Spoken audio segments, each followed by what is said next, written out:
결혼한 지 얼마 안 된 한 남자가 친구들에게 이런 고백을 했습니다. 나는 결혼과 함께 세계관이 바뀌었다. 친구들이 물었습니다. 그게 무슨 말이냐? 나는 결혼 전까지만 해도 온 세상의 여자가 다 천사인 줄 알았어. 그러면 지금은 아니야? 그럼 딱 한 명이 천사가 아니었어. 그 사람이 누군데? 누구긴 누구야? 내 마누라지. 자기 마누라 때문에 자기의 세계관이 바뀌었다고 하는 재밌는 얘기를 한 친구가 있습니다. 우리는 평소에 세계관이라고 하는 말을 많이 사용하지요. 세계관은 곧 우주관인데 이것이 인생관으로 이어지고 인생관은 곧 자기관으로 이어집니다. 그러므로 세계를 어떻게 보느냐 하는 시각, 다시 말해서 세계관이 참으로 중요합니다. 그런데 우리가 몰라서 그렇지 사실은 나름대로 다 세계관을 가지고 살아갑니다. 학문의 세계를 논하기 전에 사람은 누구든지 나름대로의 세계관을 가지고 있다는 얘기입니다. 예를 들면 인생 무상이로구나 하고 말하면서 탄식하는 것도 세계관이고, 한많은 이 세상 야속한 니마 하고 한탄하는 것도 세계관입니다. 참 아름다운 세상이로구나 하고 세상을 노래하는 것도 세계관이고, 될 대로 되라 이놈의 세상 하는 것도 세계관입니다. 그러니까 세계관이 없는 사람은 없습니다. 누구든지 나름대로의 세계관을 가지고 살아가는 것입니다. 그런데 이 세계관을 크게 세 가지로 나누어 분류하지요. 첫 번째로 염세적 세계관이 있습니다. 모든 것이 허무하다, 인생은 헛되고 헛되며 다 헛된 것이다, 인생 무상이다 하고 세상을 어둡게 보는 관점을 염세적 세계관이라고 말합니다. 실제로 우리 주위에 이런 세계관을 가진 사람들이 꽤 있죠. 세상을 염세적으로 보는 사람은 모든 것이 슬프고 모든 일이 괴롭습니다. 나뭇잎만 하나 떨어져도 슬프고 지저귀는 새를 보고도 슬픕니다. 새가 지저귀는 것을 보고 기분이 좋은 사람은 야, 새가 노래하는구나 하고 반가워하지만 염세주의자들은 이렇게 말합니다. 새야 새야, 너는 무슨 슬픈 사연이 있기에 그렇게 슬피 우느냐? 새가 우는지 웃는지 모르는데 염세주의자들은 전부 다 운다고 생각합니다. 그러니까 알고 보면 다 자기 마음을 드러내는 것입니다. 이런 사람들은 모든 것을 어둡게 보고 허무하게 보고 무상하게 보고 좀 더 나아가서는 절망으로 이어갑니다. 이 세상에는 아무런 소망이 없다고 보는 세계관이 바로 염세적 세계관입니다. 이 세계관을 가진 사람들은 자칫 자살로 삶을 마감하기 쉽습니다. 이 슬픈 세상 더 살아서 뭐하냐 하고 인생을 포기해버리는 것입니다. 두 번째로 낙천적 세계관이 있습니다. 이른바 낙천주의입니다. 그러나 이것은 어디까지나 막연한 것입니다. 살다 보면 좋은 일이 있겠지 뭐, 고진감래 아닌가 하고 속아서 살다가 가는 사람들을 낙천주의자들이라고 말합니다. 우리가 아는 대로 괴로움을 당한다고 해서 반드시 단 것이 온다는 법이 없죠. 고진감래라고 하는 말을 우리가 자주 사용하는데 무조건 고난을 당한다고 해서 또 달콤한 것이 온다는 그런 법이 없는 것입니다. 그냥 막연하게나마 좋은 일이 있을 것이다 하고 생각할 뿐입니다. 좋게 보려고 애를 쓰는 것이 그런 의미에서 낙천주의라고 할 수 있죠. 이것이 철학적으로 변하면 소위 이데올로기가 됩니다. 알고 보면 공산주의도 이 낙천주의에서 나온 것입니다. 모두가 똑같이 잘 사는 아름다운 평등사회가 있다, 우리 함께 그런 세계를 향하여 나아가자 하고 주창한 것이 공산주의 이념 아닙니까? 또 사이비 이단 종교의 교주들이 전부 다 낙천주의자들입니다. 나를 따르라, 천지개벽할 때는 내가 잘 살게 해주마 하고 유혹하는 사람들이 이단 종교의 교주들인데 그들 역시 일련의 낙천주의자들입니다. 이렇게 아무 근거도 없이 막연하게 미래는 좋을 것이다, 미래는 아름다울 것이다, 미래는 잘 될 것이다 하고 생각하는 세계관이 낙천적 세계관입니다. 물론 여기서 말하는 낙천적 세계관이 낙천적 신앙관을 얘기하는 것은 아니죠. 세 번째로 신앙적 세계관이 있습니다. 이 세계관은 하나님의 약속을 믿고 그 믿음의 결과로 현재를 보는 것을 말합니다. 분명히 현재의 고난을 인정합니다. 그러나 그 고난이 절대로 무의미한 것이 아닙니다. 그 고난은 어디까지나 하나님의 약속 안에 있고 하나님의 경륜 안에 있음을 믿습니다. 따라서 신앙적 세계관을 가진 사람들은 모든 일이 하나님의 능력과 경륜 가운데서 이루어지고 하나님께서 진히 세상을 통치하신다고 하는 믿음을 가지고 오늘을 살아가는 것입니다. 우리가 미래를 볼 때 소위 미래학이라고 하는 것이 있고 종말론이라고 하는 것이 있습니다. 그래서 미래학이냐 종말론이냐 하는 얘기들을 많이 합니다. 이 중에서 미래학은 지극히 인간적인 학문이라고 할 수 있습니다. 인간적으로 이런 일 저런 일 다 연구해서 결과가 어떻게 되는지 내다보는 학문이 미래학입니다. 그런데 이 미래학의 결론이 무엇인지 아십니까? 미래학의 결론은 미래가 없다는 것입니다. 미래에 대해서 아무리 연구를 해봐도 미래는 소망이 없다는 거예요. 다 허무주의로 빠집니다. 그러나 종말론은 그렇지 않습니다. 종말론은 하나님의 약속된 종말을 먼저 생각하고 그것에 의해서 오늘을 비춰보고 살죠. 오늘의 세상은 하나님께서 천지를 창조하실 때에 아름다움을 많이 잃은 것이 사실입니다. 모든 일이 뒤죽박죽인 것 같고 한없이 곤두박질 치는 것 같이 보입니다. 그러나 이런 것들까지도 하나님의 오묘하신 경륜 안에서 이루어지고 있고 또 마지막에는 틀림없이 해피엔드가 될 것이라고 믿는 것이 성도들의 종말론적인 신앙입니다. 그러니까 마지막에는 하나님께서 하나님의 백성들을 구원하실 것이고 또 하나님의 뜻이 반드시 이 땅에 이루어질 것이라고 믿는 신앙 위에서 오늘을 보는 것이 신앙적 세계관입니다. 그런데 오늘의 본문을 보면 신앙적 염세주의와 신앙적 낙천주의가 함께 있는 신앙적 세계관이 보이고 있습니다. 사도 바울은 만물이 탄식을 하고 썩어가고 죽어가며 노예 상태에 있고 멸망으로 떨어지는 절망적 상태에 있다고 고발하지요. 그러나 동시에 미래지향적인 신앙적 세계관을 가지고 말을 합니다. 지금 썩어가는 것 같으나 썩는 것이 아니요 지금 멸망하는 것 같으나 아주 멸망하는 것이 아니라는 얘기입니다. 한쪽으로는 망에 들어가면서도 한쪽으로는 흥하고 있고 한쪽으로는 죽어가면서도 다른 한쪽으로는 점점 더 높은 생의 의미가 자라고 있다는 것입니다. 그러니까 종합해 보면 한쪽으로는 염세적으로 보이면서도 동시에 지극한 영광을 보고 있는 것이 그리스도인의 역사관이라고 할 수 있는 것입니다. 오늘의 본문에는 탄식이라고 하는 단어가 많이 나옵니다. 22절을 보면 피조물이 다 이제까지 함께 탄식하며 라고 했고 23절을 보면 우리 곧 성령의 처음 익은 열매를 받은 우리까지도 속으로 탄식하여 라고 했습니다. 또 26절을 보면 성령이 말할 수 없는 탄식으로 라고 말씀합니다. 피조물도 탄식하고 인간들도 탄식하고 성령님도 탄식하십니다. 탄식은 한숨을 내쉰다는 뜻입니다. 무언가 불만이 있고 무언가 답답해서 숨을 몰아쉬는 것을 말합니다. 피조물도 인간도 성령님도 모두가 탄식하고 있는 것을 보니까 분명 문제가 있다는 얘기죠. 그러나 다른 한편으로 생각해 보면 이것이 살아있다는 증거가 됩니다. 한숨이든 뭐든 숨을 쉬고 있다고 하는 것은 살아있다는 증거 아니겠습니까? 우리가 아는 대로 죽은 사람은 탄식하지 않습니다.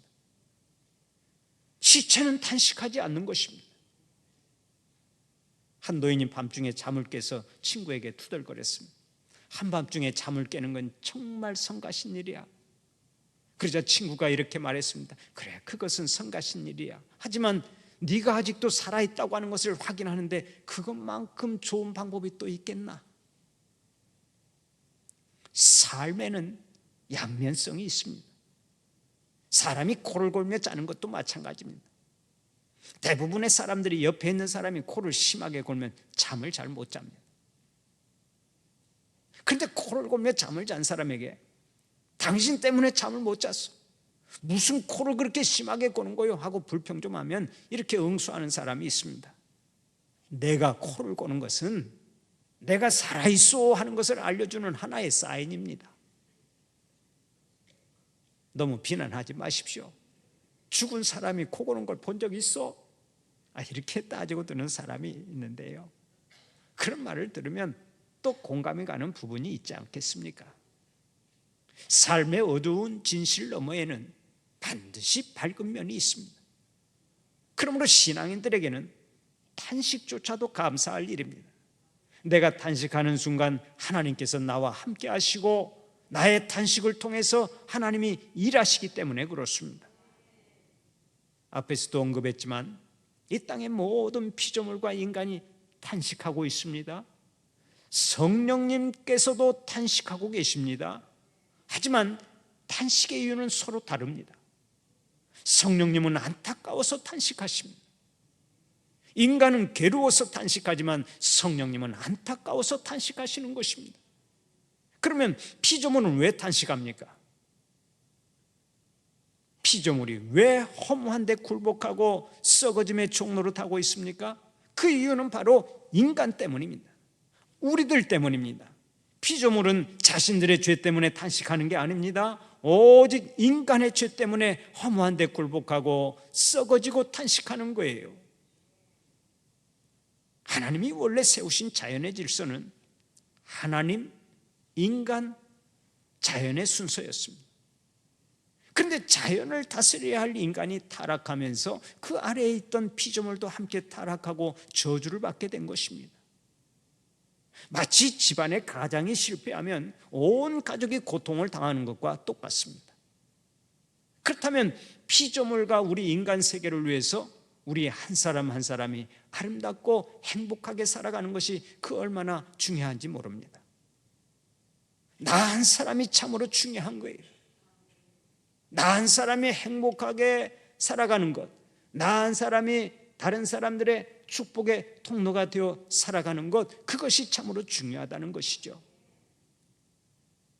아주 흥미로우면서도 무서운 보고가 있습니다. 한번 잘 들어보세요. 사람이 평안하고 기분이 좋을 때 유리관의 입김을 확 풀어서 그것을 영하 400도로 식혀 고체화하면 파란색으로 변한답니다. 그러나 화가 났거나 슬플 때 그렇게 해서 입김을 고체화하면 그것이 검은색으로 변한대요. 색깔이 완전히 다릅니다. 그런데 여기서 검은색의 물질을 실험용 쥐에 주입해 보니까 무려 400마리가 죽더랍니다. 반대로 기분 좋은 입김의 파란색 물질을 쥐에 주입했더니 쥐들이 아주 명랑하고 튼튼하게 자라더랍니다. 이제 결론이 나왔습니다. 화가 난 사람은 강아지도 만지면 안 됩니다. 강아지가 병듭니다. 화가 난 사람은 화초도 만지면 안 됩니다. 화초도 기분이 좋을 때 만져주어야 잘 자라지 성질 부리고 나서 만지면 죽습니다. 그런 의미에서 여러분에게 질문을 할 테니까 한번 대답해 보세요. 여러분이 여러분의 집에서 키우는 화초가 평소에 잘 자라고 있습니까? 아니면 갖다 놓기만 하면 죽습니까? 한번 대답을 해보십시오. 여러분이 집에서 기르는 화초가 잘 자라면 여러분은 훌륭한 그리스도인입니다. 그러나 반대로 갖다 놓기가 무섭게 죽는다면 그 사람은 빨리 회개해야 됩니다.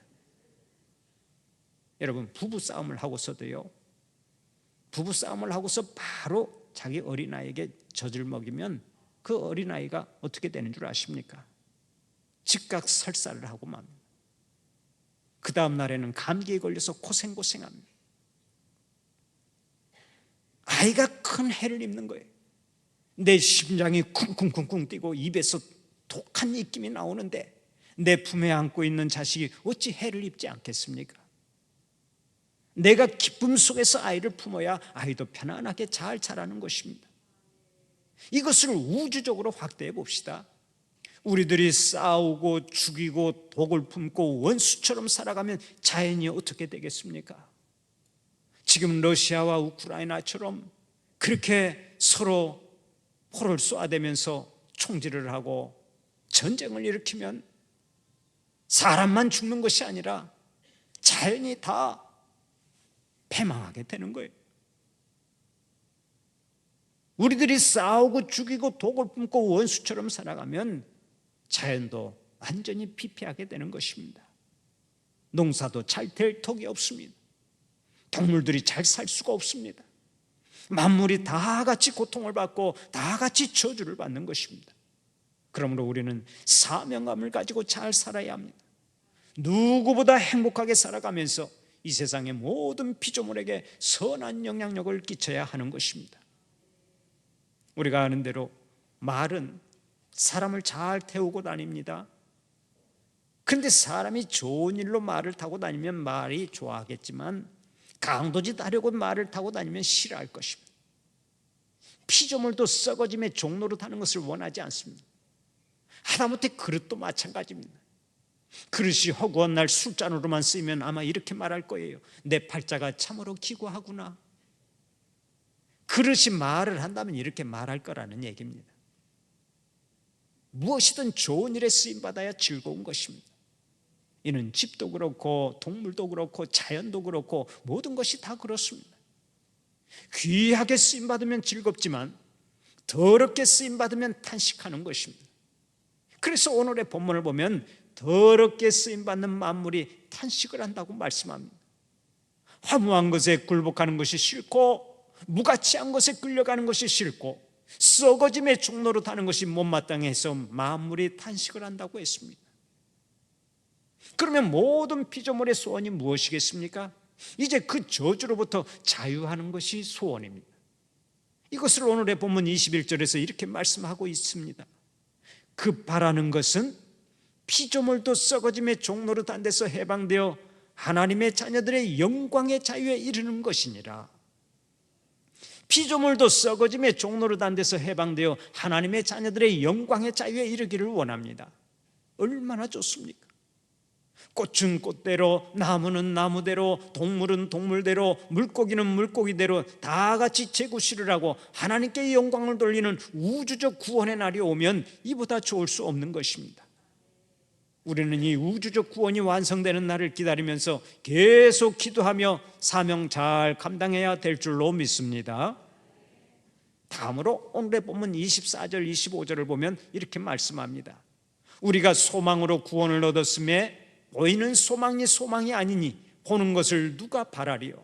만일 우리가 보지 못하는 것을 바라면 참음으로 기다릴지니라.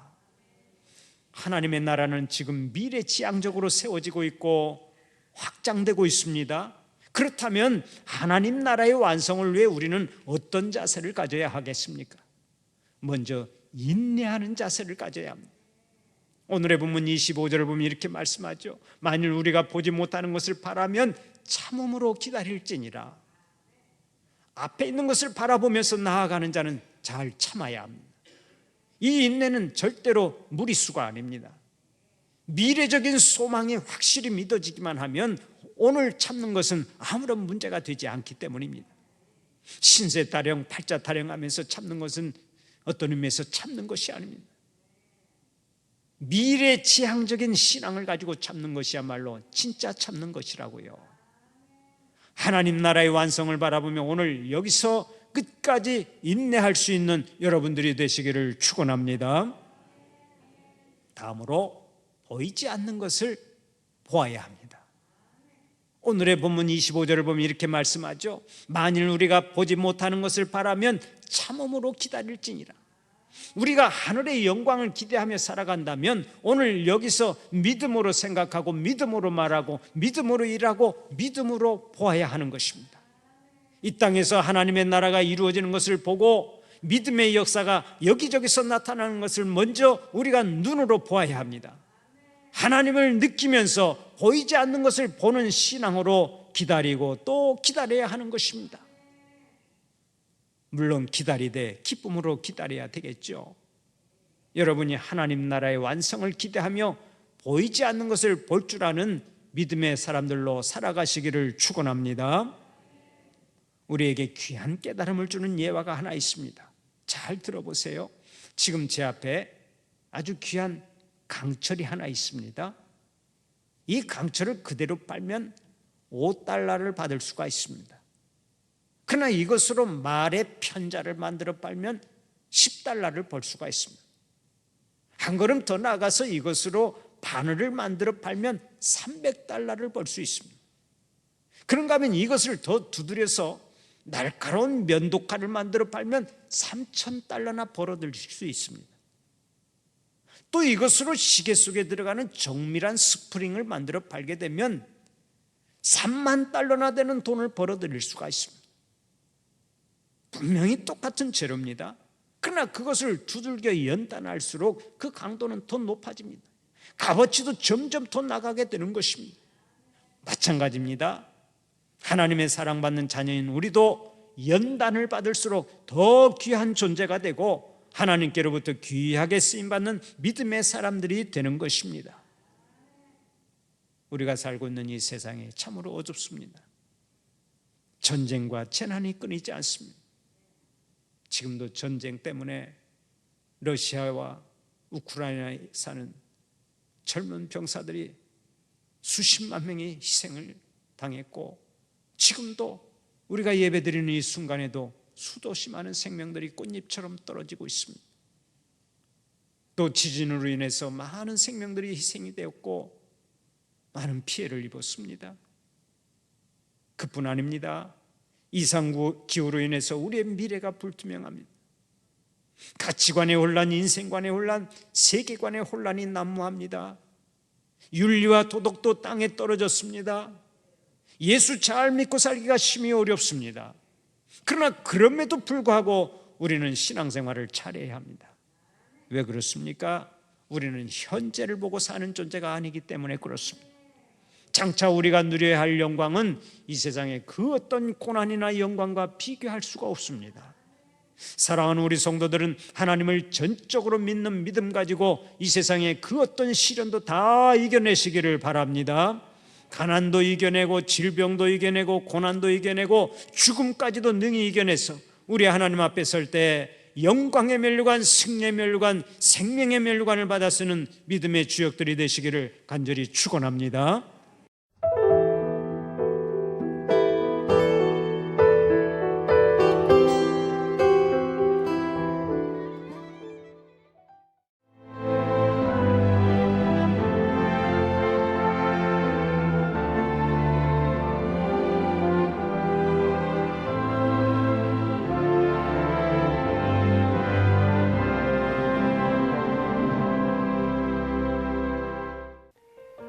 CBS를 사랑해 주시는 전남 지역 청취자 여러분, 안녕하십니까? CBS 재단 이사장 꿈의 교회 김학중 목사입니다. 여러분의 사랑과 관심 덕분에 전남 CBS가 순천시 장천동에 새로운 사옥을 마련하게 됐습니다.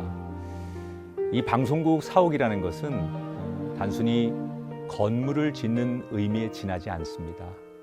전남 지역 복음 전파와 특별히 다음 세대를 위한 미래 비전을 세우는 일입니다. 코로나19로 모든 활동이 중단되고 또 관계가 단절되는 상황이지만 우리 CBS 방송만큼은 우리의 발길이 닿지 않는 곳까지 구석구석 하나님의 말씀을 전하는 위대한 힘을 지니고 있습니다. 이 방송이 믿음의 반석 위에 굳건히 세워질 수 있도록 여러분들께서 벽돌 한 장 한 장씩 쌓아가는 마음으로 전남 CBS를 위해 후원해 주시고 기도해 주시기를 간곡히 부탁드립니다. 여러분의 이 작은 행함이 CBS를 통해서 교회 공동체를 회복하고 누군가의 믿음을 소생시켜 줄 굳게 믿습니다. 여러분 한 분 한 분을 축복합니다.